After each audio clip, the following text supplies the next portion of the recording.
তৈরি করেছে সেটা বাংলাদেশ নয়, শুধু বিশ্বের ইতিহাসে যদি রিসার্চ করা হয়, বিশ্লেষণ করা হয়, যদি এটা নিয়ে একটা গবেষণা করা হয়, সেটি খুব বিরল ঘটনা হবে। ঘটনা এরকম আছে অনেক, কিন্তু এটি খুব রেয়ার ঘটনা হবে যে মাত্র কয়েক বছরের ব্যবধানে একটা সফল ছাত্র আন্দোলন অত্যন্ত প্রবল কর্তৃত্ববাদী একটা ফ্যাসিবাদী শাসনের মধ্যে থেকে ফ্যাসিস্ট শাসনকে ছাত্রদের দাবির কাছে মাথা নত করানো এবং সেই বছর ঘুরতে না ঘুরতেই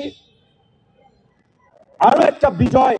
দীর্ঘ 28 বছর পরে ঢাকা বিশ্ববিদ্যালয়ে ছাত্র সংসদ নির্বাচন হয়েছে, সেই ডাকসু নির্বাচন, এবং মাত্র 2 থেকে 3 বছরের মধ্যেই একটা ছাত্র সংগঠন থেকে যুব সংগঠন, শ্রমিক সংগঠন, দেশের বাইরে ছড়িয়ে ছিটিয়ে থাকা প্রবাসীদের নিয়ে একটা প্রবাসী সংগঠন এবং একটি রাজনৈতিক সংগঠন, এবং সেই রাজনৈতিক সংগঠনের যে কর্মসূচি দেশের আপামর জনগণের আকাঙ্ক্ষা অনুযায়ী কোটা সংস্কার থেকে রাষ্ট্র সংস্কারের অভিপ্রায় যে রাজনৈতিক দল গঠন হয়েছে, এবং আপনারা দেখেছেন মাত্র কয়েক বছরের ব্যবধানে আজকে তার বাস্তবতা আমরা লক্ষ্য করছি।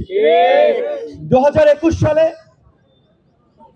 এই ছাত্র সংগঠন থেকে যে রাজনৈতিক দলের জন্ম হয়েছে গণ অধিকার পরিষদ, সেই গণ অধিকার পরিষদ পরিষ্কারভাবে বলেছিল বাংলাদেশের দ্বিদলীয় রাজনীতি, বাংলাদেশের পরিবারতান্ত্রিক রাজনীতি, বাংলাদেশের দুর্বৃত্তায়িত রাজনীতি, জনকল্যাণ এবং মুক্তিযুদ্ধের আকাঙ্ক্ষার বাংলাদেশ বিনির্মাণে ব্যর্থ হয়েছে, অকার্যকর হয়েছে। কাজে এখানে তরুণদের নেতৃত্বে নতুন ধারার রাজনীতি প্রয়োজন। সেই আকাঙ্ক্ষাকে সামনে রেখেই জনতার অধিকার আমাদের অঙ্গীকার, আমাদের অঙ্গীকার দেশ হবে জনতার, এই স্লোগানকে সামনে রেখে গণতন্ত্র, ন্যায় বিচার, অধিকার এবং জাতীয় স্বার্থের 4 মূলনীতিকে প্রাধান্য দিয়ে গণ অধিকার পরিষদ আত্মপ্রকাশ করেছে। গণ অধিকার পরিষদ তার আত্মপ্রকাশের সময় বলেছে বাংলাদেশের বিদ্যমান যে ফাঁসিবাদী ব্যবস্থা, রাষ্ট্র কাঠামো, সেটি দিয়ে এই রাষ্ট্র চলছে না।